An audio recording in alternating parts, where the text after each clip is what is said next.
नमस्कार।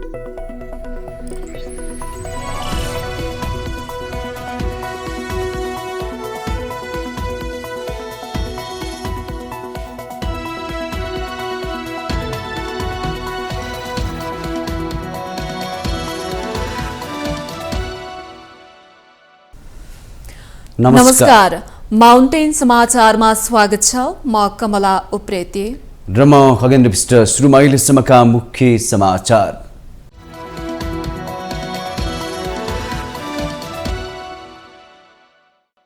देश भ्रष्टाचारकै दलदलमा, जनप्रतिनिधि र कर्मचारी नै भ्रष्टाचारमा लिप्त। राज्य शक्तिको आडमा लाभ पाएकाहरूकै राज, जनतालाई भने सधैँ पीडा।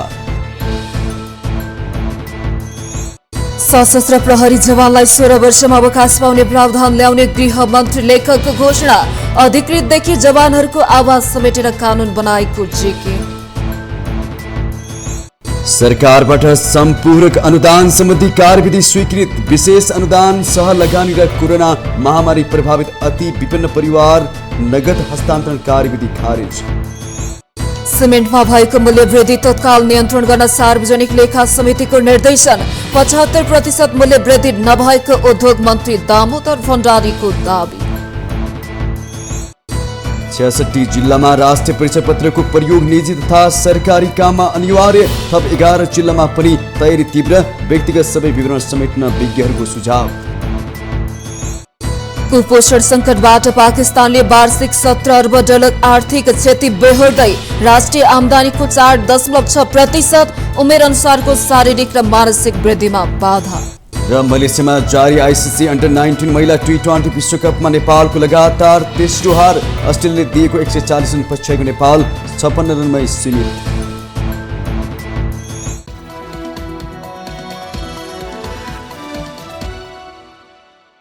अब समाचार विस्तारमा। देशमा अहिले देखिएको मुख्य समस्या भनेकै भ्रष्टाचार हो। राज्य सञ्चालनको जिम्मेवारी पाएका जनप्रतिनिधि र कर्मचारी भ्रष्टाचारमा लिप्त हुने क्रम झनझन बढ्दै गइरहेको छ। अख्तियार दुरुपयोग अनुसन्धान आयोगले हरेक दिन दायर गर्ने मुद्दाको संख्या र प्रकृतिले यस्तै तस्बिर देखाउँछ। यो स्थितिले देशका बहुसंख्यक जनतालाई अनेक प्रकारले पीडा दिइरहेको छ। देशमा अहिलेको मुख्य समस्या भनेको नै भ्रष्टाचार हो। सरकारी कर्मचारी र जनप्रतिनिधिहरूमा घुसप्रतिको आकर्षण दिन प्रतिदिन बढ्दो छ। यस्तो अवस्थामा सुशासनको अभावले राज्यका निकाय विभिन्न तह तबका जर्जर बनेका छन्। यो स्थितिले देशका बहुसंख्यक जनतालाई अनेक प्रकारले पीडा दिइरहेको छ। सरकारी कर्मचारी र जनप्रतिनिधिहरूमा घुसप्रतिको आकर्षण दिन प्रतिदिन बढ्दो छ। भ्रष्ट नेता, कर्मचारी र जनप्रतिनिधिका कारण सरकारको विकास र सुशासनको लक्ष्यमा अवरोध परिरहेको छ। कुशासन र भ्रष्टाचारका कारण मुलुकको विकास र समृद्धि रोकिएको छ भन्दा अतियुक्त नहोला। केही सरकारी कार्यालयहरू घुस लिने र दिने अखडाको रूपमा विकास हुँदै आइरहेका छन्। सरकारका उपल्लो निकायका उच्च पदस्थहरूको मिलेमतोमा नै तल्लो तहसम्ममा नै भ्रष्टाचार संस्थागत हुँदै आइरहेको देखिन्छ। अख्तियार दुरुपयोग अनुसन्धान आयोगका अनुसार भ्रष्टाचार विरुद्ध मुद्दा दायर गर्ने क्रममा अघिल्लो आर्थिक वर्षभन्दा गत आर्थिक वर्षमा जनप्रतिनिधि र कर्मचारीहरू भ्रष्टाचारमा मुछिने क्रम बढेको छ। वर्षेनी कर्मचारी र जनप्रतिनिधिहरू भ्रष्टाचारमा मुछिने क्रम बढ्दै गएकाले मुलुकमा भ्रष्टाचार बढेको र संस्थागत हुँदै गएको तथ्य देखाउँछ, जसका कारण भ्रष्टाचार विरुद्धको अभियानहरू कमजोर साबित भएका छन्। अख्तियारका अनुसार अघिल्लो आर्थिक वर्ष 2079-80 मा विभिन्न भ्रष्टाचार प्रकरणमा 209 जना जनप्रतिनिधि र 358 जना कर्मचारी विरुद्ध भ्रष्टाचारमा मुद्दा दायर गरिएको थियो। तर गत आर्थिक वर्ष 2080-81 मा कर्मचारी र जनप्रतिनिधि भ्रष्टाचारमा मुछिने क्रम ह्वात्तै बढेको छ। अख्तियारको पछिल्लो वार्षिक प्रतिवेदन अनुसार गत आर्थिक वर्ष 2080-81 मा 520 जना कर्मचारी र 282 जना जनप्रतिनिधि विरुद्ध भ्रष्टाचार मुद्दा दायर भएको छ। मुद्दा दायरको क्रमलाई हेर्दा राजनैतिक नेतृत्वबाट चुनिएर आएका जनप्रतिनिधि भन्दा कर्मचारी नै बढी भ्रष्टाचारमा लिप्त भएको पाइएको छ। अख्तियारको मुद्दा दायरको सो क्रमलाई हेर्दा बढी भ्रष्ट प्रशासनिक संयन्त्र जस्तो देखिन्छ, तर कर्मचारीको संख्या नै बढी भएको र अख्तियारको कारबाही पनि राजनैतिक नेतृत्व भन्दा प्रशासनिक पक्षमाथि बढी केन्द्रित भएकाले संख्यात्मक रूपमा त्यस्तो देखिन्छ। तर वर्तमान राजनैतिक नेतृत्व नै बढी भ्रष्ट छ। अख्तियारले राजनैतिक नेतृत्वमाथिको अनुसन्धानलाई व्यापक पार्न सक्ने हो भने धेरै दलका राजनैतिक नेतृत्व भ्रष्टाचार प्रकरणमा पर्ने निश्चित छ। राजनैतिक नेतृत्व र प्रशासनिक नेतृत्वका को कति भ्रष्टाचारमा संलग्न भन्ने बारेमा जे जस्ता टिप्पणीहरू र विश्लेषण भए पनि ठूला खालका नीतिगत भ्रष्टाचारमा भने यी दुवै पक्षको संलग्नता रहने विषय जग जाहेर नै छ। संघीय शासन व्यवस्था कार्यान्वयनमा आएसँगै स्थानीय तहमा अधिकार र स्रोतमा उल्लेखनीय रूपमा बढ्दोतरी भएको छ। यसले भ्रष्टाचार जन्य गतिविधि पनि बढ्न पुगेको देखिन्छ। कर्मचारी र जनप्रतिनिधिको मिलेमत्वमा हुने भ्रष्टाचारले बढावा पाएसँगै कानून कार्यान्वयन विधिको शासनको स्थिति कमजोर बन्दै गएको छ। वर्षेनी कर्मचारी र जनप्रतिनिधिहरू भ्रष्टाचारमा मुछिने क्रम बढ्दै गएकाले मुलुकमा भ्रष्टाचार बढेको र संस्थागत हुँदै गएको देखिन्छ। यो अवस्थामा भ्रष्टाचार नियन्त्रण गरी सुशासन कायम गर्ने मुख्य जिम्मेवारी सरकारको हो।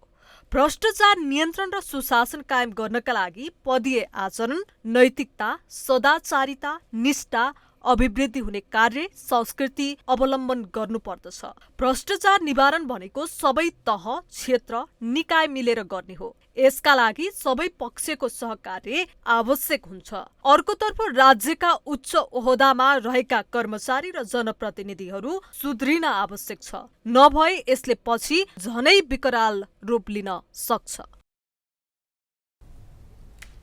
गृहमन्त्री रमेश लेखकले सशस्त्र प्रहरी जवानलाई 16 वर्षमा अवकाश पाउने प्रावधान सशस्त्र प्रहरी बल नेपालको कानुनमा समावेश हुने बताउनु भएको छ। बुधबार काठमाडौँ स्थित सशस्त्र प्रहरी बल नेपालको मुख्यालयमा 24औं सशस्त्र प्रहरी दिवसको अवसरमा आयोजित कार्यक्रममा मन्त्री लेखकले सशस्त्र प्रहरी जवानलाई 16 वर्षमा अवकाश पाउने प्रावधान ल्याउने बताउनु भएको हो। गृहमन्त्री लेखकले केही दिनमा लामो समयदेखि सशस्त्र प्रहरी जवानहरूले उठाइरहेको 16 वर्षमा अवकाश जान पाउने प्रावधान कानुनमा समावेश हुने घोषणा गर्नुभयो। उहाँले सम्पूर्ण अधिकृतदेखि जवानहरू समेतको आवाजलाई समेटेर कानुनको तर्जुमा गरिएको उल्लेख गर्नुभयो। उहाँले गृहमन्त्री बनिसकेपछि नेपाल प्रहरी र सशस्त्र प्रहरीलाई नीतिगत तथा कानुनी स्थिरता मार्फत थप प्रभावकारी व्यावसायिक र वृत्ति विकासलाई सुनिश्चितता प्रदान गर्नेमा जोड दिइरहेको उल्लेख गर्नुभयो। सम्पूर्ण अधिकृतदेखि जवानहरू समेतको आवाजलाई समेटेर कानुनको तर्जुमा गरिएको छ। लामो समयदेखि सशस्त्र प्रहरी जवानहरूले उठाइरहेको 16 वर्षमा अवकाश जान पाउने प्रावधानलाई कानुनमा समावेश गरिनेछ। यो कुरा आजको विशेष दिनमा सशस्त्र प्रहरी बल नेपालका सकल दर्जाको अगाडि राख्न पाउँदा मैले खुसीको अनुभूति गरिरहेको छु। म यो कानुनको कार्यान्वयनबाट सशस्त्र प्रहरी बल नेपालले भविष्यमा हालको भन्दा थप व्यावसायिक सङ्गठनको रूपमा विकास गर्नेछ भन्ने विश्वास लिएको छु। कार्यक्रममा सशस्त्र प्रहरी बल नेपालका सशस्त्र प्रहरी महानिरीक्षक राजु अर्यालले अन्तर्राष्ट्रिय सीमालाई सुरक्षित राख्न सशस्त्र प्रहरी बलले काम गरेको उल्लेख गर्नुभयो। सीमा क्षेत्रमा हुने चोरी पैठारी तथा सीमा पार अपराध नियन्त्रणको कार्यलाई सङ्गठनले प्राथमिकतामा राखेर काम गरिरहेको उहाँले बताउनुभयो। हालसम्म नेपालले मर्मत गर्नुपर्ने 2308 वटा सीमा स्तम्भहरूको मर्मत तथा रङ्गरोधन सम्पन्न गरिसकेको, सीमा क्षेत्रका समकक्षी सुरक्षा निकायहरूसँग नियमित बैठक आयोजना गरी सौहार्दपूर्ण साङ्गठनिक समन्वयका साथ सहकार्य गरिरहेको महानिरीक्षक अर्यालले बताउनुभयो। नेपालमा देखिएको मुख्य सुरक्षा चुनौतीहरूमध्ये लागु औषधको अवैध प्रयोग तथा कारोबार मुख्य हो। सीमा क्षेत्रमा यसको प्रयोग अझ बढी पाइएकोले लागु औषध सीमा र युवा लक्षित नशारहित युवा देशका कर्णधार, सुरक्षित सीमा, समृद्ध राष्ट्र निर्माणको आधार भन्ने नाराका साथ यस वर्षको सशस्त्र प्रहरी दिवस मनाउन लागि छ। यसै अवसरमा सशस्त्र प्रहरी बल नेपालले देशभरका लागु औषध दुर्व्यसनीसँग सम्बन्धित 327वटा जनचेतनामूलक कार्यक्रम, समुदायका 457 विद्यालयहरूमा 21,000 युवाहरूलाई कक्षा सञ्चालन, सडक नाटक, निबन्ध, कविता तथा वक्तृत्व कला प्रतियोगिता, भारतीय एसएसबीसँग 77वटा समन्वयात्मक बैठक, 215 सीमा नाकाहरूमा लागु औषध सम्बन्धी कानुनी व्यवस्था उल्लेख गरिएको सूचनामूलक बोर्ड। महानिरीक्षक अर्यालले 77 प्रहरी बलका जवानहरूले जागिर नभई सेवा गर्नुपर्ने भावनाका साथ काम गरेको भन्दै नागरिकको मन मस्तिष्क जित्ने अभियानमा लाग्नुपर्नेमा जोड दिनुभयो। सरकारले समपूरक अनुदान सम्बन्धी कार्यविधि 2081 स्वीकृत गरेको छ। माघ 7 गते बसेको मन्त्री परिषदको बैठकले समपूरक अनुदान सम्बन्धी कार्यविधि 2081 स्वीकृत गरेको हो।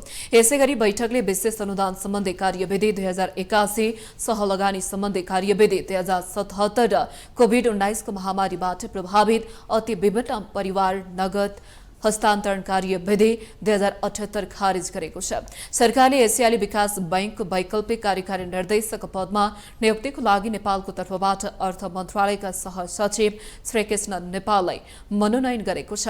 बुधबार बसेको बैठकको निर्णय सुनाउँदै सरकारका प्रवक्ता एवं सञ्चार तथा सूचना प्रविधि मन्त्री पृथ्वी सुब्बा गुरुङले सिमरा विशेष आर्थिक क्षेत्रको ब्लक बी र ब्लक सीलाई सरकारले उपलब्ध गराएको जग्गामा निजी क्षेत्रबाट पूर्वाधार विकास गरेर सार्वजनिक निजी साझेदारी पीपीपी मोडलमा विकास तथा सञ्चालन गर्न स्वीकृति दिने निर्णय भएको जानकारी दिनुभयो। गण्डकीमा र लुम्बिनीमा 50-50 हुन्छ। सङ्घ सरकारले 50% बेहोर्नु पर्ने, प्रदेश र स्थानीय तहले गर्ने कुनै योजना, सडकको पुलको योजना छ भने 50% उसले बेहोर्नु पर्ने। कर्णाली र सुदूरपश्चिममा चाहिँ कर्णाली र उसमा मध्य प्रदेशमा 70% सङ्घ सरकारले बेहोर्दिने, 30% चाहिँ प्रदेशहरूले बेहोर्ने। यसरी चाहिँ त्यो अलिकति पिछडिएको क्षेत्र पनि भएको हुनाले त्यसमा त्यो चाहिँ प्रबन्ध भएको छ। त्यस्तै अरू प्रदेशहरूमा लुम्बिनी र गण्डकी अरू प्रदेशहरूमा चाहिँ 60-40 को अनुपातमा जो समग्र अनुदानको चाहिँ कार्यविधि चाहिँ स्वीकृत गरेर त्यसलाई चाहिँ व्यवस्थापन गर्ने काम भएको छ। विशेष अनुदान सम्बन्धी पनि लगभग त्यस्तै हो। विशेष अनुदान सम्बन्धी कार्यविधि 2081 पनि स्वीकृत गर्ने निर्णय भएको छ। सरकारले राष्ट्रिय विपद जोखिम न्यूनीकरण तथा व्यवस्थापन प्राधिकरणको कार्यकारी प्रमुख नियुक्ति गर्न गठित सिफारिस समितिको कार्यविधि 35 दिन थप पनि गरेको छ। राष्ट्रिय सहकारी नियमन प्राधिकरणको अध्यक्ष नियुक्ति नभएसम्मको लागि भूमि व्यवस्था, सहकारी तथा गरिबी निवारण मन्त्रालयको सचिव अर्जुन प्रसाद पोखरेललाई जिम्मेवारी दिएको छ। सार्वजनिक लेखा समितिले सिमेन्टमा भएको मूल्य वृद्धि तत्काल नियन्त्रण गर्न सरकारलाई निर्देशन दिएको छ। बुधबार बसेको संसदको सार्वजनिक लेखा समितिले पछिल्लो समय अस्वाभाविक रूपमा बढेको सिमेन्टको मूल्यमा सरकारले हस्तक्षेप गरी नियन्त्रण गर्न सरकारलाई निर्देशन दिएको हो। सभापति ऋषिकेश पोखरेलले हाल सिमेन्टको मूल्यमा अस्वाभाविक मूल्य वृद्धि भएको निष्कर्षमा समिति पुगेकाले तत्काल नियन्त्रण गर्न उद्योग वाणिज्य तथा आपूर्ति मन्त्रालयलाई निर्देशन दिनुभयो। माग र आपूर्ति तथा प्रतिस्पर्धात्मक बजार वस्तु तथा सेवाको मूल्य निर्धारण गर्ने प्राथमिक आधारभूत पक्ष भए पनि उपभोक्ता हित संरक्षण तथा प्रवर्धन गर्नु राज्यको दायित्व हो। भौतिक पूर्वाधार निर्माणका लागि आवश्यक प्रमुख निर्माणजन्य सामग्री सिमेन्टको मूल्य वृद्धिले सार्वजनिक भौतिक पूर्वाधार निर्माणको लागत समेत बढ्न जाने देखिन्छ। सिमेन्ट निर्यात गरिएको मुलुकमा भन्दा आन्तरिक उपभोक्ताले बढी मूल्य तिर्नुपर्ने अवस्थालाई स्वार्थ प्रेरित छैन भन्न मिल्दैन। खुल्ला बजार प्रतिस्पर्धा भए तापनि उपभोक्ताहरू सङ्गठित भई चाहिँ समझदारीमा नै गरिने र गर्न सकिने मूल्य वृद्धि चुनौतीपूर्ण एवं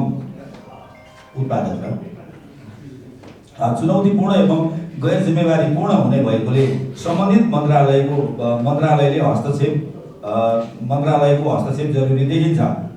उहाँले कुनै वस्तु तथा सेवाको मूल्य निर्धारण तथा नियमित रूपमा परीक्षण गर्न मूल्य निर्धारण प्रणालीको विकास गरी कार्यान्वयनमा ल्याउनु पनि निर्देशन दिनुभयो। सभापति पोखरेलले सिमेन्ट उद्योगमा लोड सेडिङ भएको जानकारी आएकाले त्यो विषयमा जानकारी दिन ऊर्जा मन्त्रालयलाई समेत निर्देशन दिनुभयो।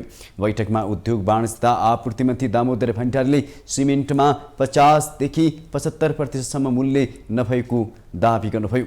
उहाँले 400 को सिमेन्ट 800 रुपैयाँ भन्ने हल्लामा सत्यता नभएको दाबी गर्नुभयो। पछिल्लो समय उद्योगको मूल्य लागत अनुसार फरक मूल्य भएको मन्त्री भण्डारीको भनाइ छ। उहाँले ओपिसीको 650 र पीपीसी 750 रुपैयाँसम्म मूल्य रहेको बताउनुभयो।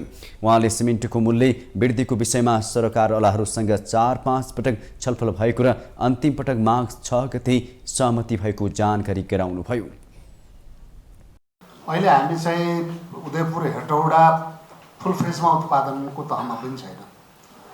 जे जति उत्पादन भएको छ उदयपुरको प्राइसिङ एमआरपी चाहिँ 750 छ भने हेटौडाको 650 छ। यो मैले सम्बन्धित यो समितिमा सभापतिज्यू मार्फत जानकारी गराएँ र यसलाई हामी यथोचित फेरि पनि धेरै थुप्रै मैले भूमिका मान्नुभन्दा पनि मान्यज्यूहरूका विषयहरू कतिपय विषय सरकारसँग योभन्दा बाहेकका विषयहरू छन्, अध्यादेशसँग जोडिएका प्रश्नहरू छन्, त्यसको जवाबको पनि माग भएको छ। मन्त्री भण्डारीले संसदीय समितिको निर्देशनका आधारमा चाँडै सिमेन्ट मूल्य वृद्धिका विषयमा टुङ्गो लगाउने उल्लेख गर्नुभयो। माउन्टेन समाचार पालो भएको छ विश्रामको।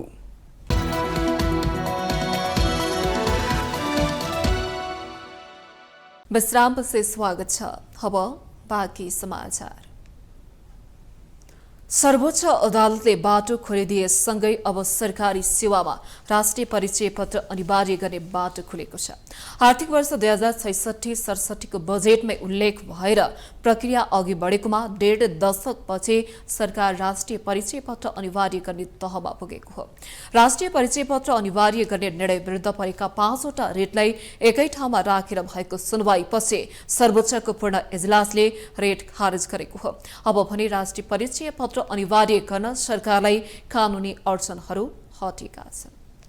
सरकारले 2081 साल असार 10 गते राजपत्रमा सूचना निकालेर विभिन्न सरकारी सेवामा राष्ट्रिय परिचय पत्र अनिवार्य गर्ने घोषणा अब कार्यान्वयनमा आउने भएको छ। राष्ट्रिय परिचय पत्रको प्रणाली र सवारी चालक अनुमति पत्रको प्रणाली एक आपसमा जोडिँदा सुरक्षा लगायतका चुनौतीहरू आउन सक्छन्।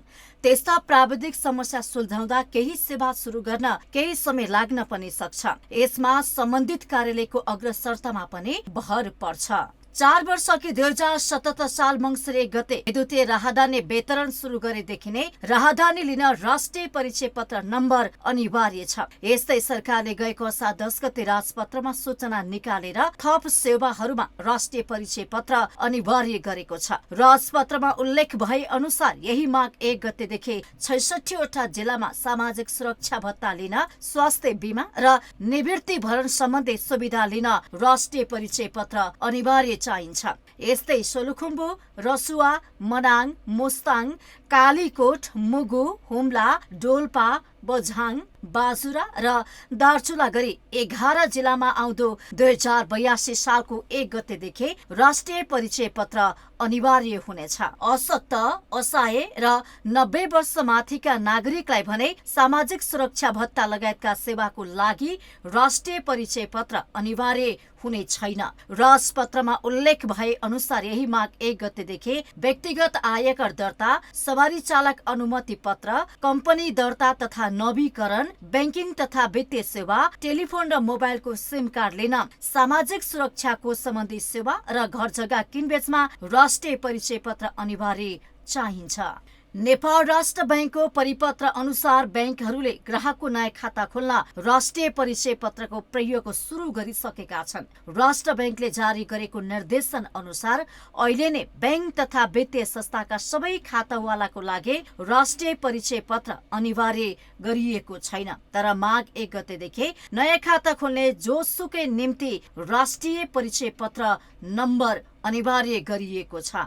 राष्ट्रिय परिचय पत्र प्रयोग अनिवार्य हुने चरणमा पुगेसँगै नागरिकको तथ्याङ्कको सुरक्षा र यसको प्रभावकारितालाई लिएर चासो र चिन्ता दुवै बढेको छ। तर गृहमन्त्री रमेश लेखकले संसदीय समितिमा राष्ट्रिय परिचय पत्र बनाउँदा नागरिकका व्यक्तिगत विवरण सुरक्षित राख्ने जिम्मा सरकारको हुने भनिसकेका छन्। नागरिकलाई सहज तथा सरल सेवा दिन, अपराध नियन्त्रण गर्न तथा सम्पत्ति शुद्धिकरणको विषयलाई प्रभावकारी कार्यान्वयन गर्न राष्ट्रिय परिचय पत्र अनिवार्य रहेको मन्त्री लेखकले स्पष्ट पारेका छन्। तर राष्ट्रिय परिचय पत्र लिन समस्या भइरहेको अधिकांशको गुनासो अझै सम्बोधन हुन सकेको छैन।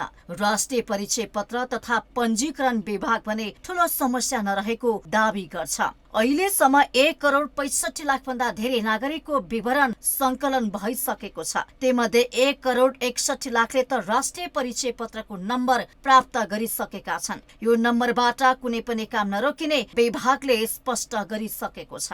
विभागको तथ्याङ्क अनुसार अब केही लाखले मात्रै राष्ट्रिय परिचय पत्रको विवरण दर्ता गराउन बाँकी छ। यसका लागि सहज व्यवस्था गरिरहेको विभागको दावी छ। राष्ट्रिय परिचय पत्र लागू गर्नको लागि राहदानी, भूमि व्यवस्था लगायतका 10वटा निर्दिष्ट क्षेत्रहरू कानूनले नै तोकेको छ।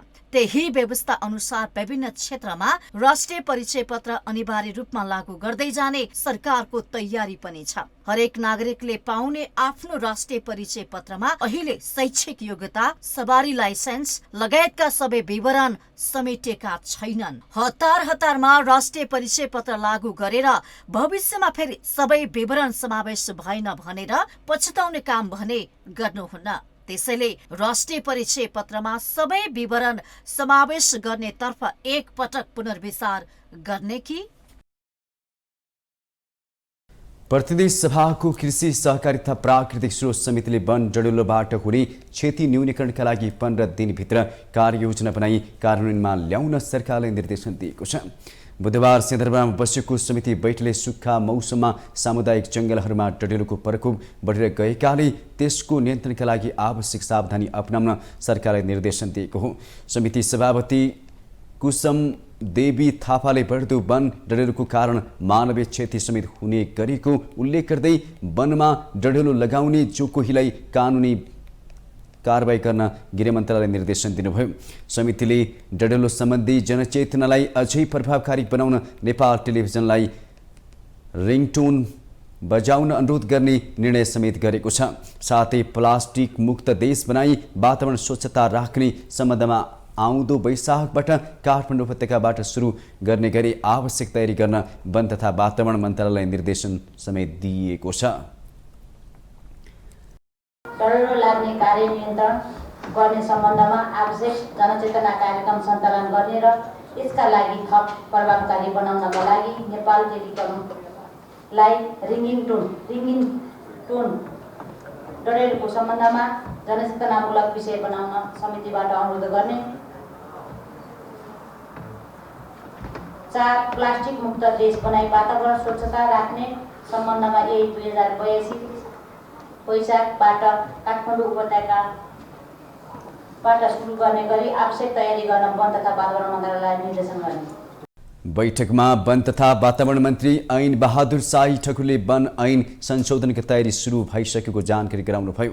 सांसदहरूले राखेको जिज्ञासाको जवाब दिँदै मन्त्री ठकुरले ऐन संशोधनको लागि कार्यदल गठन गरिएको जानकारी दिनुभएको हो।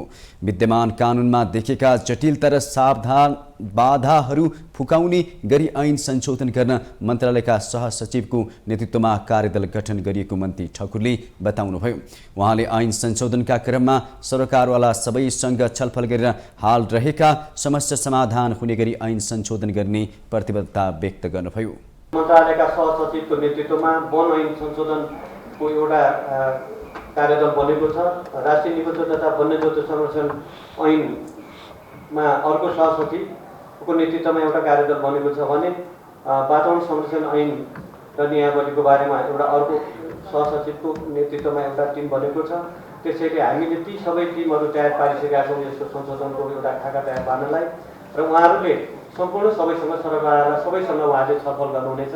मान्यज्यूहरूको पनि सुझाव र सल्लाह उहाँहरू लिनुहुनेछ र अन्य आवश्यक सबैसँग परामर्श गरेर उहाँले एउटा खाका तयार पार्नुहुनेछ। त्यसलाई अन्तिम रूप दिनुभन्दा पहिले हामी सबै पूर्ण रूपमा छलफल गरेर त्यसलाई अगाडि लैजाने। उहाँले सिंहदरबारलाई प्लास्टिक मुक्त बनाइसकेको दावी समेत गर्नु भएको छ। वन डढेलोको जोखिम न्यूनीकरण र नियन्त्रणको लागि स्थानीय तह र समुदायलाई बढी जिम्मेवार बनाउनु पर्नेमा सांसदहरूले जोड दिएका छन्। बुधबार प्रतिनिधि सभाको कृषि सहकारी तथा प्राकृतिक स्रोत समितिको बैठकमा सांसदहरूले डढेलोको चिन्ता संघीय सरकारले मात्र नभई स्थानीय तह र समुदायलाई बढी जिम्मेवार बनाउनु पर्नेमा जोड दिएका हुन्। उनीहरूले सामुदायिक वनको संरक्षण तथा डढेलो नियन्त्रणको लागि प्रदेश र स्थानीय तहलाई जिम्मेवार बनाउनु पर्ने बताए। जनता समाजवादी पार्टीका सांसद वीरेन्द्र प्रसाद महतोले डढेलोलाई दुर्घटनाको रूपमा लिन नहुने बताउनुभयो। उहाँले डढेलो व्यवस्थापनको लागि जनचेतनामूलक कार्यक्रम सञ्चालन नगरिएसम्म डढेलो नियन्त्रण गर्न नसकिने उल्लेख गर्नुभयो।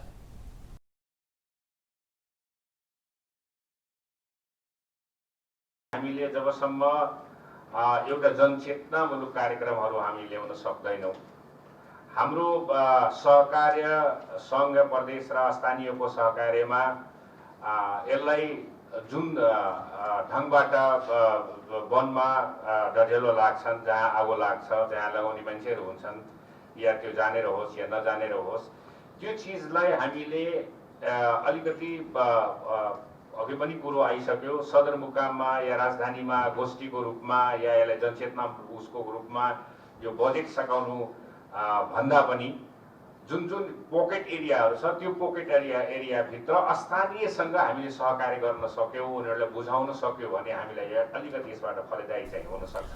नेपाली कांग्रेसका सांसद वीरबहादुर बलायरले आगो लागेको घटना न्यूनीकरण गर्न विपद व्यवस्थापन प्राधिकरणलाई मजबुत बनाउन जरुरी रहेको औल्याउनु भयो। उहाँले विपदलाई पर्खिने नभई पूर्व तयारीमा लाग्नु पर्नेमा जोड दिनुभयो। उहाँले विपद व्यवस्थापनको लागि पर्याप्त बजेट छुट्याउनु पर्ने समेत बताउनु भयो।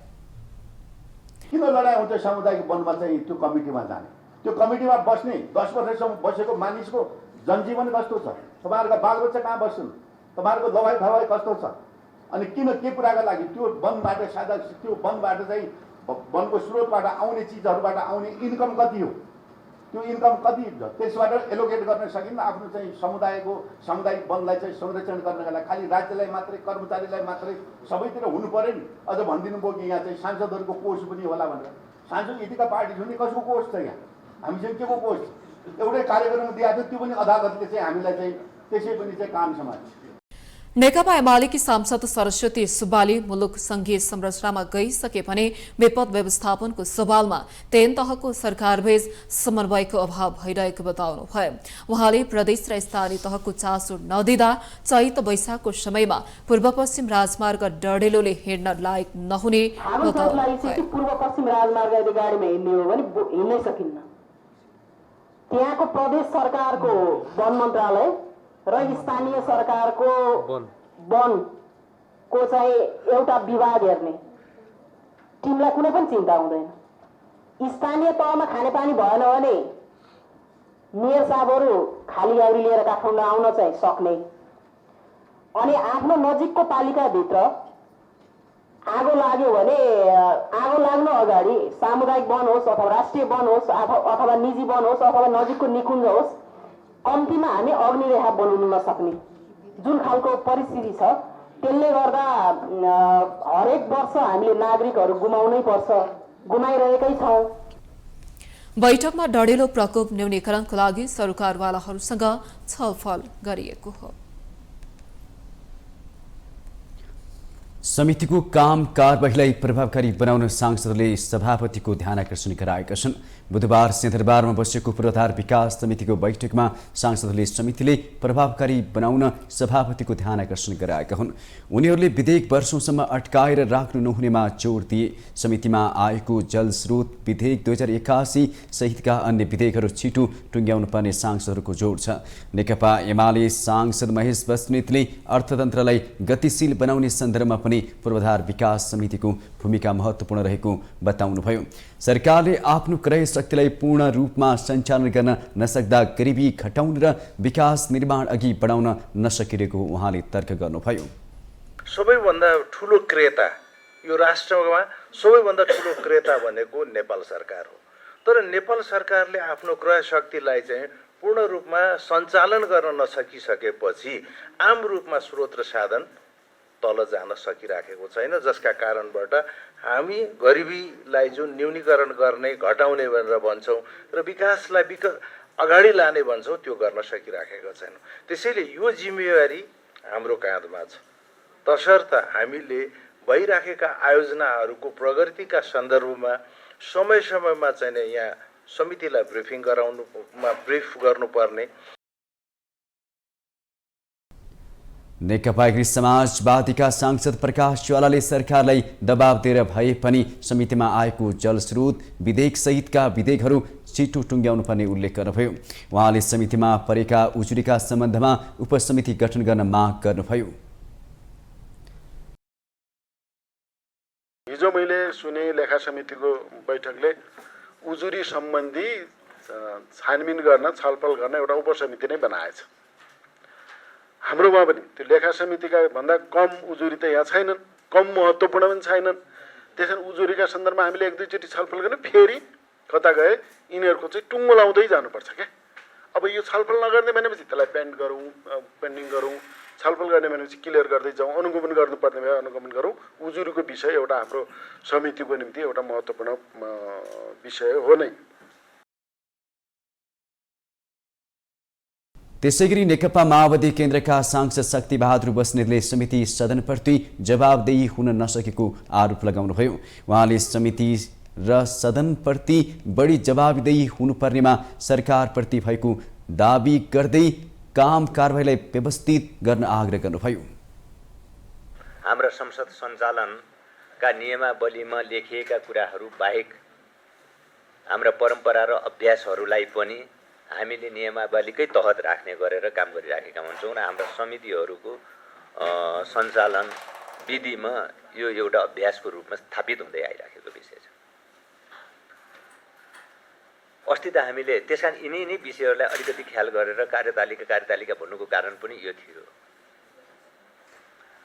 अब यो विषयमा कम्तीमा पनि सोचियोस्, अहिले यति मात्र भनौँ, यो बारेमा पनि समितिको काम कारबाहीलाई अलि व्यवस्थित गर्नको निम्ति त्यो गृह कार्य गर्ने वातावरण तयार गरियोस्। राष्ट्रिय स्वतन्त्र पार्टीका सांसद शिव नेपालीले पूर्वाधार विकास सम्बन्धी अल्पत्र आयोजनाहरू अघि बढाउन आवश्यक रहेको बताउनुभयो। महत्त्वपूर्ण कामहरू अगाडि बढिराखेका छन्, कतै अल्पत्र छन्, कतै चाहिँ सम्पन्न हुने स्थिति पनि छ र विशेष गरेर तपाईँको एकपटक अब अन्तिम स्तरमा पुगेको छ यो मुङ्गिन पोखराको सडक खण्ड। एकपटक चाहिँ समिति नै अनुगमन जाने हो कि त्यहाँ चाहिँ जुन तरिकाले चाहिँ त्यो पिच हाइवे बनाउनु पर्नेको हिजो पनि म झरेर चाहिँ हेर्दाखेरि त्यो जुन मोटाइ हुनुपर्ने हो त्यो मोटाइ चाहिँ भएको छैन भनेर स्थानीय बासिन्दाहरूले भन्नुभएको छ। एकपटक त्यतातिर पनि ध्यान दिने हो कि। सांसद नेपालीले मुगलिन पोखरा सडक खण्डको समितिले स्थलगत अनुगमन गर्नुपर्ने माग गर्नुभयो। माउन्टेन समाचारमा पालो भएको छ विश्रामको।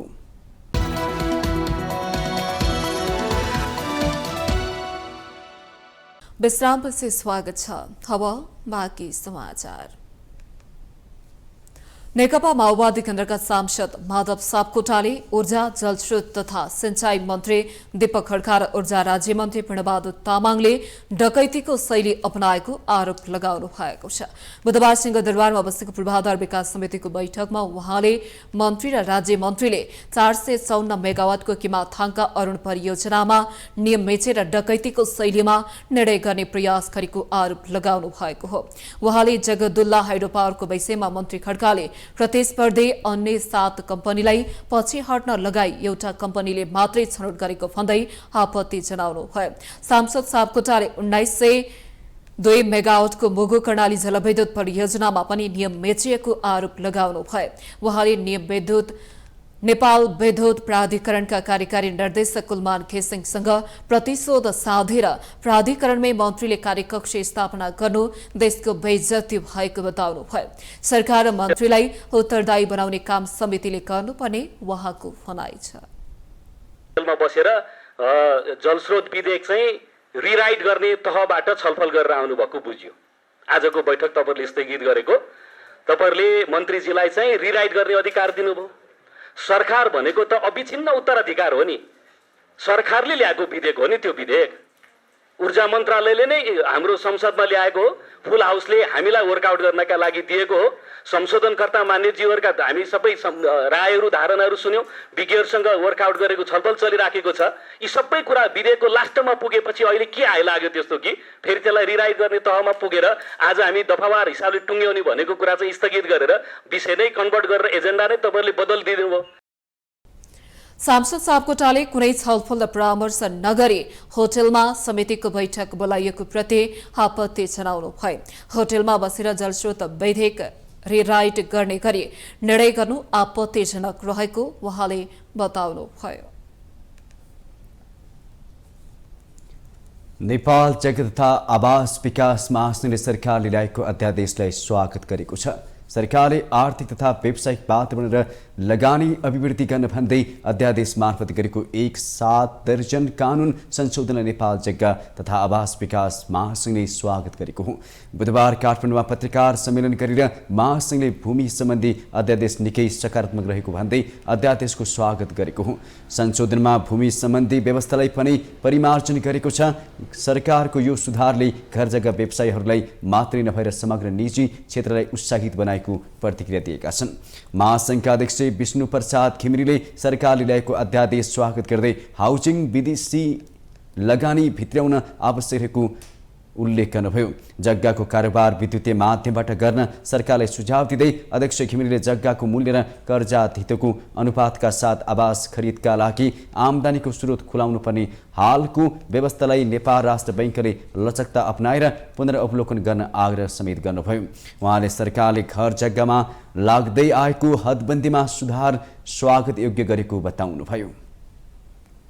त्यस्तै अहिले जुन अध्यादेश आयो, सहरी नीति आयो, यसलाई हामीले चाहिँ स्वीकार गर्नै पर्छ। किनभने एउटा देशमा हामीले नयाँ सहर बनाउँछौँ, एउटा नयाँ चाहिँ परिकल्पना गरिरहेका छौँ, तर यो हदबन्दीले गर्दाखेरि धेरै गाह्रो भएको थियो। जुन चाहिँ 2021 सालतिर ल्याएको हदबन्दी चाहिँ राजाको पालामा ल्याएको हदबन्दी, जुन बेला चाहिँ किसानहरूले खेती गर्ने, पहाडतिर 25 रोपनी पहाडमा 25 रोपनी गर्ने, त्यसपछि तराईमा चाहिँ 10-11 बिघा गर्ने भनेको त्यतिखेर राँगा गोरु हलो जोतेर चाहिँ खेती गर्नुपर्ने हुन्थ्यो।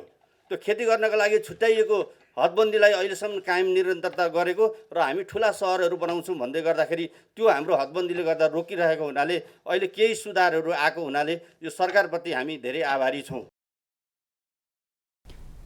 उहाँले घर जग्गाको कारोबार राष्ट्र बैंकका कारण बढ्न नसकेको आरोप लगाउँदै अध्यक्ष घिमिरेले घर जग्गा कारोबारमा ल्यान्ड पुलिङ र हाउस पुलिङमा निजी क्षेत्रलाई सहभागी गराउन आवश्यक रहेको बताउनुभयो। दलित युवाहरूले निर्वाचन आयोगको कार्यालय अगाडि प्रदर्शन गरेका छन्। निर्वाचन प्रणालीमा दलितको समानुपातिक समावेशिता कार्यान्वयन नभएको बुधबार दलित युवाको समूहले आयोगको कार्यालय अगाडि प्रदर्शन गरेका हुन्। 45 दिनसम्म सडकबाट उठाएको दलितको मागप्रति सरकारले बेवास्ता गरेको भन्दै अभियन्ताहरूले बुधबार निर्वाचन आयोगको कार्यालय अगाडि प्रदर्शन गरेका हुन्। प्रदर्शनमा सहभागीहरूले दलितलाई खै भन्ने प्रश्न लेखिएको प्लेकार्ड बोकेका थिए। संविधानमा दलितका हक अधिकारको व्यवस्था भए पनि मन्त्री परिषद गठन र राजनैतिक नियुक्ति असमावेशी भएको, जातीय भेदभाव तथा छुवाछुत निर्मूल गर्न नीति कार्यक्रम र बजेट समेत नभएको अभियन्ताहरूको गुनासो छ। निर्वाचन आयोगले तयार पारेको एकीकृत निर्वाचन सम्बन्धी विधेयकमा पनि दलितको समानुपातिक प्रतिनिधित्व सुनिश्चित नगरिएकाले आन्दोलन गर्नु परेको प्रदर्शनकारीको भनाइ छ। बेकोटी मण्डपमा जम्मा भएर युवाहरूको समूह आयोगको कार्यालयसम्म पुगेर प्रदर्शन गरेको हो। उनीहरूले दलित समानुपातिक समावेशी प्रतिनिधित्व सुनिश्चित गरी एकीकृत निर्वाचन ऐन जारी गर्नुपर्ने, समानुपातिक निर्वाचन प्रणाली लागू गर्नुपर्ने र स्थानीय तहमा पनि दलितको समानुपातिक प्रतिनिधित्व सुनिश्चित हुने व्यवस्था गरिनुपर्ने माग राखेका छन्। नेपाली बजारमा बुधबार सुनको मूल्य फेरि बढ्न थालेको छ। बुधबार सुनको भाव तोलाको 1,60,000 रुपियाँ पुगेको छ। अघिल्लो दिन मंगलबारको तुलनामा बुधबार तोलाको 1,900 रुपियाँ वृद्धि हुँदै छापावाला सुनको मूल्य प्रति तोला 1,60,000 रुपियाँ पुगेको हो। नेपाल सुन चाँदी व्यवसायी महासङ्घका अनुसार बुधबार चाँदीको मूल्य पनि बढेको छ। अघिल्लो दिन तोलामा 1,875 रुपियाँ कायम भएको चाँदीको मूल्य बुधबार पटेर 1,895 रुपियाँ कायम भएको हो। अन्तर्राष्ट्रिय बजारमा भएको मूल्य वृद्धि र आन्तरिक माग बढेपछि स्थानीय बजारमा सुनको मूल्य बढेको हो। अन्तर्राष्ट्रिय बजारमा आज सुनको मूल्य प्रति औंस 9 अमेरिकी डलर बढेर 2,752.49 पुगेको छ। हामीसँग आर्थिक अन्तर्राष्ट्रिय खेल समाचार बाँकी नै छन्। माउन्टेन समाचार पालो भएको छ विश्रामको।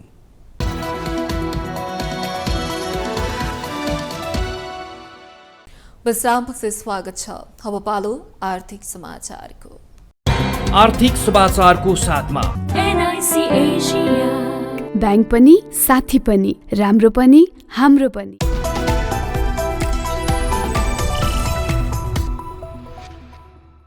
बुधबार शेयर बजार 52.36 अङ्कले बढेको छ। बुधबार शेयर बजार 2% बढेर नेप्से परिसूचक 2665 अङ्कमा कायम भएको छ। बजार दिनभर हरियाली रह्यो। परिसूचकसँगै कारोबार रकम पनि बढेको छ। अघिल्लो दिन 6 अर्ब 19 करोडको कारोबार भएकोमा बुधबार 9 अर्ब 20 करोडको भयो। 322वटा कम्पनीका 1 करोड 76 लाख किता शेयर 9 अर्ब 20 करोड रुपियाँमा कारोबार भएको हो। यो कारोबार रकम झण्डै 2 महिना यताकै उच्च हो।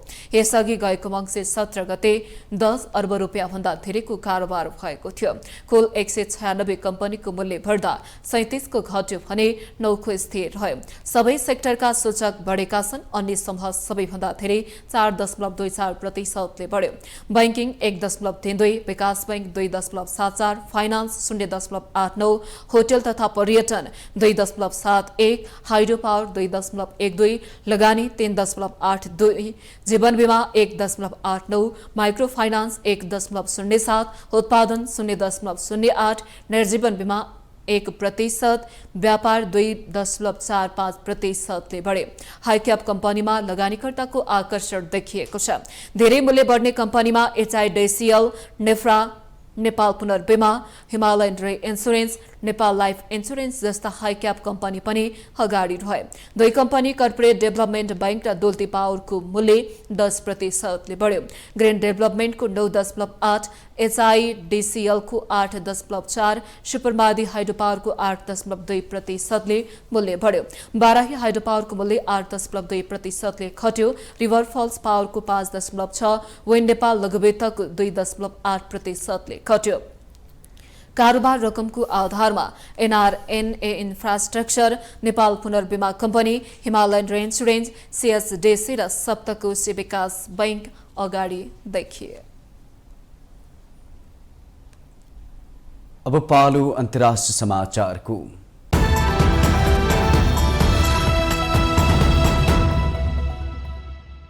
पाकिस्तानले कुपोषण सङ्कटका कारण वार्षिक 17 अर्ब डलर आर्थिक क्षति बेहोर्दै आएको छ।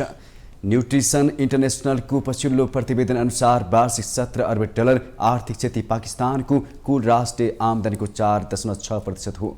यो ठूलो क्षतिका 4 प्रमुख कारणहरूमा बालबालिकाको उमेर अनुसारको शारीरिक तथा मानसिक वृद्धिमा समस्या, जन्मका समयमा कम तौल, बालबालिकामा रक्त अल्पता र किशोरी तथा महिलामा रक्त अल्पता रहेको अन्तर्राष्ट्रिय सञ्चार माध्यमहरूले जनाएका छन्। बालबालिकाको उमेर अनुसारको शारीरिक तथा मानसिक वृद्धिमा समस्याका कारण 5 वर्ष मुनिका 34% बालबालिकालाई गहिरिरहेको असरले आर्थिक भारको सबैभन्दा ठूलो हिस्सा ओगटेको रिपोर्टले औँल्याएको छ। यसले देशलाई वार्षिक 16 अर्ब डलर बराबरको क्षति पुर्याएको छ। पाकिस्तानमा कुपोषण समाधानका लागि प्रयास भइरहे पनि 22% नवजात शिशुहरूको जन्म तौल कम छ भने 6 देखि 59 महिनाका 53% बालबालिकामा रक्त अल्पता पाइएको छ। यी अवस्थाहरूले बौद्धिक क्षति, विद्यालय छाड्ने दरमा वृद्धि र उत्पादकतामा कमी ल्याउँदै देशका आर्थिक तथा विकास सम्बन्धी चुनौतीहरू थप गम्भीर बनाएको छ। न्युट्रिसन इन्टरनेसनलले पाकिस्तानलाई 2025 सम्म बालबालिकाको उमेर अनुसारको शारीरिक तथा मानसिक वृद्धिमा समस्यालाई 40% घटाउने विश्व स्वास्थ्य सभाको लक्ष्य हासिल गर्न आवश्यक कदम चाँडो चाल्न सुझाव दिएको छ। जन्मसिद्ध नागरिकता प्राप्तिको अधिकार रोक्ने गरी नयाँ राष्ट्रपति डोनाल्ड ट्रम्पले जारी गरेको कार्यकारी आदेशको विरोधमा अदालतमा मुद्दा दर्ता भएको छ। अमेरिकामा डेमोक्रेटिक पार्टीको नेतृत्वमा भएका 22 राज्य र नागरिक अधिकार समूहहरूले जन्मसिद्ध नागरिकताको अधिकार खारेजी विरुद्ध अदालतमा मुद्दा दर्ता गराएको अन्तर्राष्ट्रिय सञ्चार माध्यमहरूले जनाएका छन्। राष्ट्रपति पदको शपथले लगत्तै ट्रम्पले आमा वा बुबामध्ये कोही पनि अमेरिकी नागरिक नभएको वा अमेरिकाको वैधानिक स्थायी बासिन्दा नभएको व्यक्तिबाट जन्मिएका सन्तानलाई जन्मसिद्ध नागरिकताको व्यवस्था खारेज गर्ने कार्यकारी आदेश जारी गर्नुभएको थियो। डेमोक्रेट नेतृत्वका 22 राज्यका साथै राजधानी जिल्ला डिस्ट्रिक्ट अफ कोलम्बिया र सन फ्रान्सिस्को शहरले बोस्टन र सिएटल स्थित संघीय अदालतमा ट्रम्पले अमेरिकी संविधानको उल्लङ्घन गरेको भन्दै मुद्दा दायर गरेका हुन्। यसै गरी अमेरिकन सिभिल लिबर्टी युनियन, आप्रवासन संस्थाहरू र एक गर्भवती महिलाले पनि अदालतमा यस्तै प्रकृतिका 2 मुद्दा दर्ता गराएकी छन्। मुद्दामा ट्रम्पको आदेशले अमेरिकी संविधानको 14औं संशोधनले गरेको जन्मसिद्ध नागरिकता सम्बन्धी व्यवस्थाको उल्लङ्घन गर्ने दावी गरिएको छ। जाहेरीमा जन्मसिद्ध अमेरिकी नागरिकताको सम्बन्धमा सर्वोच्च अदालतले सन् 1998 मा दिएको आदेशलाई नजिरको रूपमा प्रस्तुत गरेको जनाइएको छ। आदेशमा अदालतले गैर अमेरिकी नागरिकबाट अमेरिकामा जन्मेका सन्तान पनि नागरिकताको हकदार रहेको निर्णय गरेको छ। मैसाचुसेट्सके महान्यायाधिवक्ता एन्ड्रिया क्याम्पवेलले एक विज्ञप्ति जारी गर्दै संविधान प्रदत्त अधिकार खोज्ने ट्रम्पसँग कुनै अधिकार नभएको बताउनु भएको छ। ट्रम्पको कार्यकारी आदेश कायम रहेको अवस्थामा अमेरिकामा वर्षेनी जन्मिने 1,50,000 भन्दा बढी शिशु नागरिकताको अधिकारबाट वञ्चित हुने दावी गरिएको छ। मुद्दा गर्ने 22 राज्यहरूमा Arizona, California, Colorado, Connecticut, Delaware, Hawaii, Illinois, Maine, Maryland, Massachusetts, Michigan, Minnesota, Nevada, New Jersey, New Mexico, New York, North Carolina, Oregon, Rhode Island, Vermont, Washington र विस्कन्सिन छन्। टर्कीको एक होटलमा आग लागि हुँदा 76 जनाको मृत्यु भएको छ। उत्तर पश्चिम टर्कीको एक स्की रिसोर्ट होटलमा आग लागि हुँदा 76 जनाको मृत्यु भएको अन्तर्राष्ट्रिय सञ्चार माध्यमहरूले जनाएका छन्। आगलागीमा परेर 50 भन्दा बढी घाइते भएका छन्। बोलु प्रान्तको कार्तलकाया स्थित 12 तले ग्रान्ड कार्तल होटलको 4थो तलामा रहेको रेस्टुरेन्टबाट आगो सल्किएको बताइएको छ। आगलागी हुँदा होटलमा रहेका 234 पाहुनामध्ये कतिपय आत्तेर होटलबाट हाम फाल्दा 2 जनाको मृत्यु भएको टर्की प्रहरीले बताएको छ। अन्यको मृत्यु धुवाँमा निस्सासिएर भएको हो। आगलागीबाट धुवाँले भरिएको कारण धेरैलाई होटल बाहिर निस्किने बाटो पहिल्याउन कठिन भएको सञ्चार माध्यमले जनाएका छन्। स्थानीय मिडियाहरूका अनुसार आगो लाग्दा पनि चेतावनीको साइरन बजेको थिएन। टर्कीका राष्ट्रपति रेसप तय्यब एर्दोगानले आजका लागि राष्ट्रिय शोक घोषणा गर्नुभएको छ। टर्कीका गृहमन्त्री अलीले घटनास्थलको निरीक्षणपछि दुःख व्यक्त गर्दै 76 जनाको मृत्यु र 50 जना घाइते भएको जानकारी दिनुभएको छ।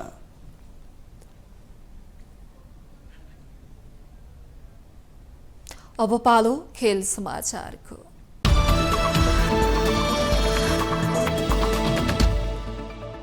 मलेसियामा जारी आइसिसी अन्डर 19 महिला विश्वकपमा लगातार तेस्रो हारसँगै नेपाल समूह चरणबाट बाहिरिएको छ। बुधबार भएको खेलमा अस्ट्रेलियासँग नेपाल 83 रनले पराजित भएको हो। समूह चरणको अन्तिम खेलमा अस्ट्रेलियासँग पराजित भएसँगै नेपालले विश्वकपमा लगातार तेस्रो हार बेहोरेको हो।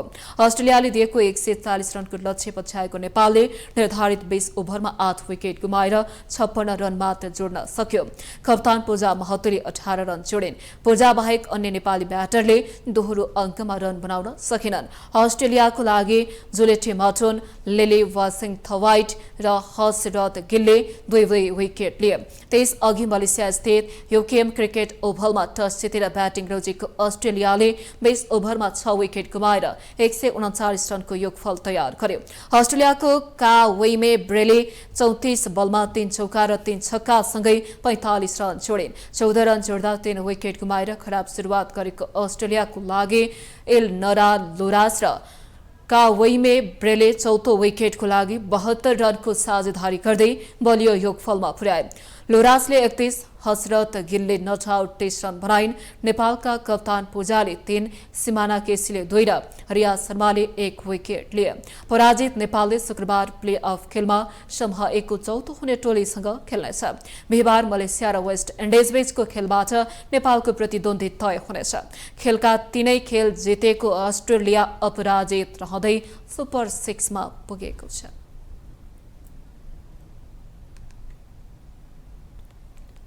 दशौं राष्ट्रिय खेलकुद प्रतियोगिता आयोजना गर्नका लागि कर्णाली प्रदेशको राजधानी सुर्खेतको वीरेन्द्रनगरमा सुविधा सम्पन्न रङ्गशाला निर्माण गरिएको छ।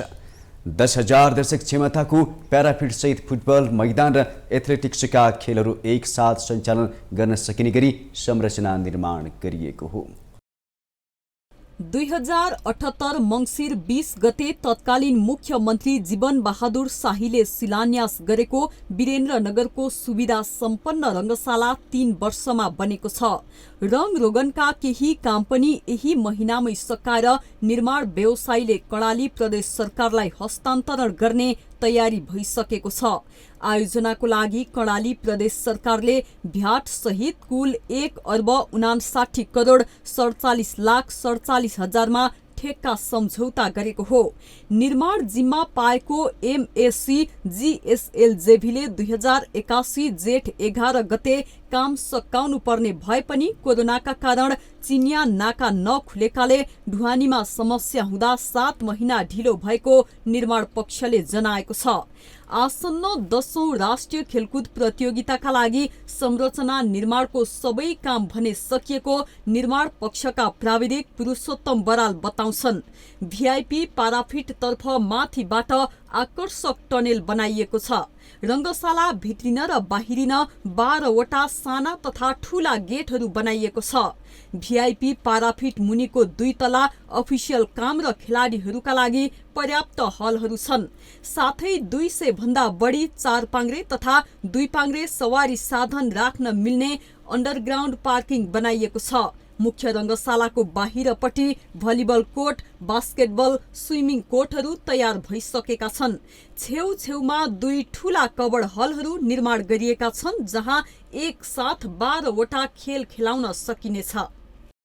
यो रङ्गशाला चाहिँ एउटा अहिलेसम्म नेपालमा बनेका सबै रङ्गशालाभन्दा एकदम नमुना नै छ। यसमा चाहिँ यो कम्प्लिट प्रोजेक्ट हो जुन अब यसमा हाम्रो 9 बिघा जग्गामा चाहिँ हाम्रो चाहिँ कम्प्लिट प्रोजेक्ट बनेको छ। यसको अब मुख्य भनेको चाहिँ यसको फुटबल र एथलेटिक्स छ। हाम्रो फुटबलको ग्राउन्ड र एथलेटिक्स ट्र्याक हाम्रो पछाडि देख्न सक्नुहुन्छ। त्यो चाहिँ यसको मुख्य आकर्षण हो। त्यसबाहेक हाम्रो चाहिँ एउटा मल्टिपर्पज कबड हल छ जसमा इन्डोरमा हुने लगभग सबै खेल खेल्न सकिन्छ। यसलाई चाहिँ मेन भनेको भलिबललाई चाहिँ सुइटेबल हुने स्ट्यान्डर्डमा पनि बनाइएको छ। त्यस्तै अनि हाम्रो अर्को भनेको स्विमिङ पुल खेल छ आउटडोर र त्यस्तै बास्केटबल, ह्यान्डबल, भलिबलका आउटडोर कोर्टहरू पनि छन् र यसै कम्प्लेक्सभित्र ब्याडमिन्टनको पहिल्यैको कबड हल छ भने एउटा मार्सल आर्टको हल पनि जुन हामीले यसै प्रोजेक्टमा अपग्रेड गरेर इन्डोर हल बनाएका छौँ र यसले गर्दा पनि यो एउटा नमुनाको छ किनभने यसमा सम्पूर्ण यसमा एकैचोटि 12वटा भन्दा बढी गेम चाहिँ एकैचोटि खेल्न मिल्ने। कर्णालीको परिचयकै रूपमा रहेको पञ्चदेवल आकृतिमा गेटहरू निर्माण गरिएको छ। रङ्गशालाको विभिन्न स्थानमा प्रयोग भएका ढुङ्गाहरू कर्णालीकै हुन्। विदेशबाट खरिद गर्नुपर्ने टायल प्रयोग नगरी पाराफिटदेखि सिँढी, पञ्चदेवल र वालहरूमा कर्णालीकै ढुङ्गा प्रयोग गरिएका छन्। करिब 9 बिघा जमिनमा बनाइएको रङ्गशाला देशकै लागि नमुना योग्य खेल संरचना भएको कर्णाली खेलकुद विकास परिषदको दाबी छ। यो पञ्चदेवल कर्णालीको पुरातात्विक सम्पदा हो हैन। यो दैले, कालीकोट, अछाम, जुम्ला लगायतका ठाउँमा यो पुरातात्विक हिसाबले बनेका यी ढुङ्गाका पञ्चदेवल छन्। यो पञ्चदेवललाई चाहिँ यो मोडर्न आर्किटेक्टमा हामीले रिप्रेजेन्ट गर्नलाई यो तपाईँको इन्ट्रान्स गेटहरू एउटा भिआइपी गेट हो, एउटा चाहिँ तपाईँको पब्लिक जनरल गेट छ। यी दुईटै गेट चाहिँ पञ्चदेवल आकृतिमा बनेका हुन्। यो शताब्दीौँ कालका ढुङ्गाले बनेका सम्पदाहरू हुन्। यसलाई चाहिँ हामीले अब अहिलेको मोडर्न आर्किटेक्टमा कर्णाली केले चिनिन्छ भन्दा आउँदा पञ्चदेवलहरू हैन, गढीका हिसाबले चिनिने छ। हिजोका गढीहरू छन् त्यसलाई यो ग्रेट वाल भनेर भन्ने त पनि यो कर्णालीको गढीलाई रिप्रेजेन्ट गर्छ त्यसले, गढीको प्रतिनिधित्व गर्ने हो। त्यो हिसाबले अब यो भोलि यसलाई कसरी चलायमान बनाउने भन्ने कुरा फेरि अर्को फेरि पाटो छँदैछ अझै फेरि। राष्ट्रिय स्तरको सुविधायुक्त रङ्गशाला बनेपछि स्थानीयमा खुसियाली छाएको छ। यसबाट व्यापार व्यवसाय फस्टाउने र नगरको अरू पूर्वाधार विकास बन्ने उनीहरूको विश्वास छ। पहिला पनि बनेको हो, यहाँ चाहिँ तपाईँको चाहिँ भनौँ न 40-50 लाख 1.5 करोडमा बनेर यस्तो चाहिँ एउटा पर्खाल लगाउने काम भएको थियो, सबै भएको थियो। अब यतिको नमुना यस्तो नमुना बन्छ भन्ने हामीलाई कल्पना थिएन। तर अहिले हेर्दै हेर्दै 3 वर्षमा यो एउटा हामीले सराहनीय गर्नुपर्छ, हेर्ने लायकको छ, गौरवको योजना छ। यसले यो वीरेन्द्रनगरलाई नै एउटा चाहिँ मुहार चेन्ज गरेको छ। यसले यस्तै गौरवका योजनाहरू अरू चाहिँ आयो भने हामीलाई पनि एउटा चाहिँ वीरेन्द्रनगरवासीहरूलाई पनि एउटा खुसी र गौरवको उसो हुन्छ। र हामीले यो गौरवको योजना बनाउने चाहिँ यो म्यान पावरको चाहिँ कम्पनी यहाँको चाहिँ भनौँ न जसले गरे तापनि राजनीतिक दलले गरे तापनि एउटा चाहिँ कर्णाली अञ्चलको सदरमुख कामको एउटा मुख्य प्रवेशद्वारको एउटा चाहिँ गहना चाहिँ को रूपमा यो बनिरहेको छ। यस्तै बनोस्। यो रङ्गशाला त हामी कर्णालीवासीले कल्पना गरे भन्दा पनि बाहिरको कुरा धेरै राम्रो छ। अहिले यो कल्पना गर्न सकेको पनि थिएनौँ क्या हामी कर्णालीवासीले। यो कल्पना गर्न पनि यो बन्छ भनेर हामीले कल्पना गर्न सकेको पनि थिएनौँ। यति राम्रो रङ्गशाला बन्यो अहिले हेर्नु चाहिँ कर्णाली प्रदेशमा नेपालकै नम्बर 1 रङ्गशाला बन्यो। धेरै खुसी छौँ हामी। भोलि हाम्रो हजारौँ लाखौँ खेलाडीहरू यहीँबाट जन्मिन्छन्, यही उत्पादन हुन्छन् खेलाडीहरू। हामीले कर्णालीवासी हामी गरिबका छोराछोरीले नि खेल्ने मौका पाउने भए, हामीले हेर्ने मौका पाउने भयौँ। धेरै राम्रो छ हेर्नुहोस्, यो अहिले रङ्गशाला धेरै खुसीको कुरा हो। कर्णाली प्रदेशमा बनेको हालसम्मकै व्यवस्थित बृहत र सुविधायुक्त रङ्गशालाले त्यहाँको खेल प्रवर्धनका लागि ठूलो सहयोग पुग्ने नै छ। साथै सरकारले समय समयमा विभिन्न खेल कार्यक्रमहरू आयोजना गरी फाइदा लिन सके खेलाडीहरूको क्षमता अभिवृद्धिमा सहयोग पुग्नेछ। माउन्टेन समाचारमा पालो भएको छ विश्रामको।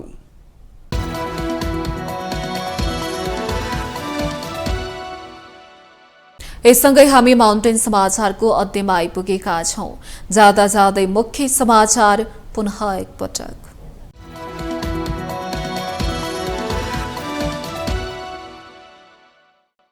देश भ्रष्टाचार के दलदलमा जनप्रतिनिधि र कर्मचारी नै भ्रष्टाचारमा लिप्त, राज्य शक्तिको आडमा लाभ पाएकाहरूकै राज, जनतालाई भने सधैँ पीडा।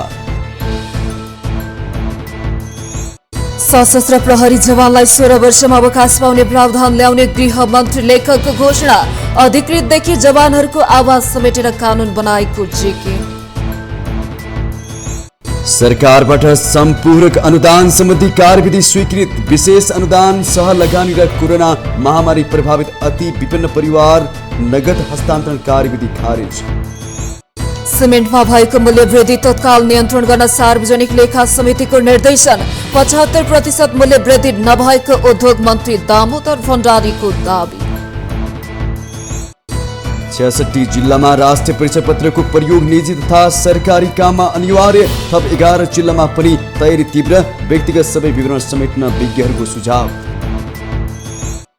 कुपोषण संकटबाट पाकिस्तानले वार्षिक 17 अर्ब डलर आर्थिक क्षति बेहोर्दै, राष्ट्रिय आमदानीको 4.6%, उमेर अनुसारको शारीरिक र मानसिक वृद्धिमा बाधा। र मलेसियामा जारी आइसिसी अन्डर 19 महिला T20 विश्वकपमा नेपालको लगातार तेस्रो हार, अस्ट्रेलियाले दिएको 140 रन पछ्याएको नेपाल 56 रनमै सीमित।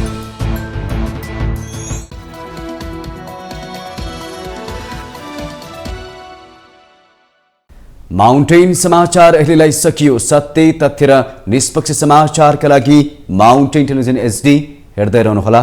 नमस्कार।